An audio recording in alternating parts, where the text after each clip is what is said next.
అంటే మోహన్ బాబు గారితో మీ అనుబంధం ఎలా ఉంటుంది సార్? ఆడియో లాంచ్లో కూడా మీరు ఈవెంట్లో చెప్పడం జరిగింది, నాకు చేయలేదు, మంచిగా చేశారు, నాకేం తక్కువ చేయలేదు, చాలా బాగా చూసుకున్నారు, మంచి సపోర్ట్ ఇచ్చారు. అసలు మోహన్ బాబు గారు నేను వారి కుటుంబ సభ్యుల నేను భావించుకుంటాను. ఎందుకు అంటే మనకి బిగినింగ్ డేస్లో నా కెరీర్ చూసుకుంటే నేను సీతారామ శాస్త్రి గారి శిష్యర్కం చేసిన తర్వాత మొదట ఒక సినిమాకి పాటలు రాశాను. రాసిన తర్వాత ఒక సంవత్సర కాలం ఖాళీగా ఉన్నాను. సంవత్సరం తర్వాత నాకు పాటలు రావడం మొదలైంది. అలా మొదలైన నేపథ్యంలో ఒకళ్ళు చక్రి గారు ఢీ సినిమా నుంచి శ్రీనువైట్ల గారి దగ్గర నుంచి అలా ఒక ఛానల్, అలాగే శ్రీనువైట్ల గారు పరిచయం చేసిన మణిశర్మ గారు ఒక బ్రాంచ్ అయితే, ఇంకొక బ్రాంచ్ మోహన్ బాబు గారి సినిమాలు. సో నేను ఒక పాట 10 పాటలు 100 పాటలు ఇలా నా ప్రస్థానం దినదిన ప్రవర్ధమానంగా వెలుగొందుతూ వస్తుంది. అంటే అందులో ముఖ్యమైన ఒక పార్శ్వం మోహన్ బాబు గారి సినిమాలు, గేమ్ అటు ఇటు శ్రీనువైట్ల గారు రాసిన ఢీ సినిమా ద్వారా విష్ణు గారికి ఇది ఉంటుంది. గేమ్ అప్పుడు కూడా నేను తెలుసు విష్ణు గారికి. ఓకే.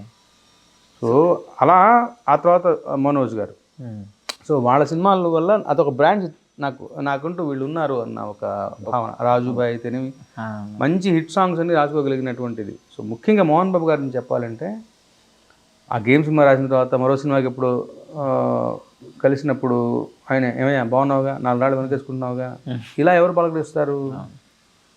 అర్థమవుతుందా? అది మోహన్ బాబు గారు. సో ఆయన యొక్క వ్యక్తిత్వానికి ప్రణామాలు. అంటే బయట కొంచెం క్రమశిక్షణ మోహన్ గారు డెఫినెట్గా ఉండాలి, ఉండాలిగా, అలా ఉంటేనే సినిమా అనేది డబ్బులతో కూడిన విషయం. రోజు మొదలవుతే సాయంత్రం కొంచెం ఖర్చు అవుతుంది.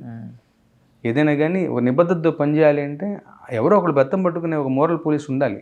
ఆయన అలా ఉండటం తప్పే ఉంది, తప్పేం లేదు. అసలు ఆయన దగ్గరికి వెళ్తే తెలుస్తుంది ఎంత బోళాశంకరుడు అన్నది. ఆయన బోళాశంకరులే. ఆయనతో అనుబంధం చాలా ఇదిగా ఉంటుంది. ఆయన చూపులో గ్రహించవచ్చు అంటే ఆయన మనల్ని ఎలా చూస్తున్నారని. సో ఎప్పుడు కనిపించి చక్కగా పలకరిస్తారు ఆత్మీయంగా. అయితే మీరు దాదాపు ఒక 1500కు పైగా పాటలు రాసింటారు కదా సార్, అందులో మీకు బాగా నచ్చిన పాట ఏంటి సార్? అలా ఏమి నేను ఎప్పుడు అనుకోను, చెప్పలేము. ప్రతి పాట మనకి ఇష్టమైన పాటే. రాసినప్పుడు రాసిన తర్వాత కాదు, రాసేటప్పుడే దాన్ని ప్రేమిస్తాను నేను. అలా ప్రేమించకపోతే మనలో ఉన్నటువంటి పూర్తి ఏమంటాం ఇది న్యాయం చేయలేము మనం. స్టార్టింగ్లో మీరు భక్తి పాటలు క్యాసెట్లు ఒక 40కి పైగా రాశారని తెలిసింది సార్. అంటే ఆ తర్వాత మళ్ళీ మూవీ సాంగ్స్ రాయడం జరిగింది. అసలు ఇప్పటికే మీకు అనుభవం ఉంది. శాస్త్రి గారి దగ్గరికి వెళ్ళిన తర్వాత మీరు ఏం నేర్చుకోవడం జరిగింది మెలకువలు? అది ఇది అని నేను చెప్పలేను. సీతారామ శాస్త్రి గారి దగ్గర ఏం నేర్చుకున్నా, ప్రతిదీ పాఠమే, ప్రతిదీ అనుభవమే. బట్ నేనేమనుకున్నాను అంటే ఇప్పుడు అలానే ఇప్పుడు నేను 40 క్యాసెట్లకు రాగానే నాకు అవకాశం వస్తుందని, సినిమా అవకాశం వస్తుందని నేను భావించలేదు. సో నేనేమనుకున్నానంటే కంగారు పడకుండా ఉన్న టాలెంట్ని మరింత మెరుగుపరుచుకునే క్రమంలో సీతారామ శాస్త్రి గారికి శిష్యర్కం చేద్దాం నిర్ణయించుకున్నాను. అంతే, పెద్ద ఆలోచన ఏం లేదు. బట్ ఆయన దగ్గర ఏం నేర్చుకున్నామని నేను చెప్పలేను.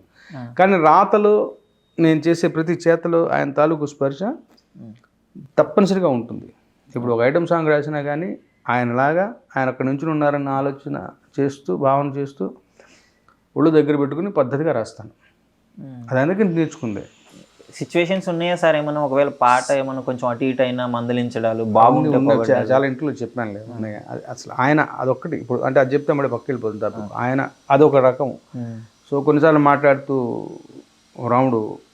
రామ్ గోపాల్ వర్మ ఒప్పుకునే అతిపెద్ద మాట మనస్సు అంటాడు. సో మనస్సు అన్నంత అది పెద్ద మాట. అంటే నువ్వు పాటల్లో ఉపయోగించిన వొకాబులరీ ఎంత సింపుల్గా ఉండాలి, ఎంత సరళంగా ఉన్నది, అదొక పాఠం. అర్థమవుతుందా? అది పక్కన పెడితే నన్ను అక్కడ కూర్చొని ఇచ్చేవాడు. ఎదురుగా ఏ డైరెక్టర్ వచ్చినా, ఏ ప్రొడ్యూసర్ వచ్చినా వాళ్ళు ఈయనకి ఏం చెప్తారు, ఈయనేం రాసి చూపిస్తారు, మళ్ళీ దానికి వాళ్ళు ఏమి ఫీడ్బ్యాక్ ఇస్తారు, మళ్ళీ దాన్ని ఎలా ఆయన అడ్రస్ చేస్తారు, ఇవన్నీ కూడా నాకు పాఠం, ప్రతి పాఠం. వ్యక్తిగత జీవితంలో కూడా ఒక మనిషి వస్తే ఎలా పలకరిస్తారు, ఎవరిని ఎలా రిసీవ్ చేసుకుంటారు, ఎవరిని అలా చూపులో పసిగట్టి వాళ్ళకి ఏమిటి, వాళ్ళకి తగిన ఏమంటాం మందు ఎలా వేస్తారు, వాళ్ళని ఎలా అన్వయిస్తారు, ఎలా అడ్వైస్ ఇస్తారు, ఎలా ఆశీర్వదిస్తారు, ఇవన్నీ కూడా మనకి జీవితకాలం పాఠాలు. ఇది నిబద్ధంగా అడుగడుగులోనే అణువణువులు ఆయన నా పక్కన ఎవరినంటే ఉంటారన్నటువంటి ఒక ఫీలింగ్లో నేను ఉంటాను. చాలా నేర్చుకున్నాను, నాకు చాలా చేశారు ఆయన. అంటే ఫస్ట్ నాకు ఎప్పుడు చెప్పేది ముఖ్యంగా నాలో ఒక ఆత్మవిశ్వాసాన్ని నింపినటువంటి గొప్ప వ్యక్తిత్వం అయింది.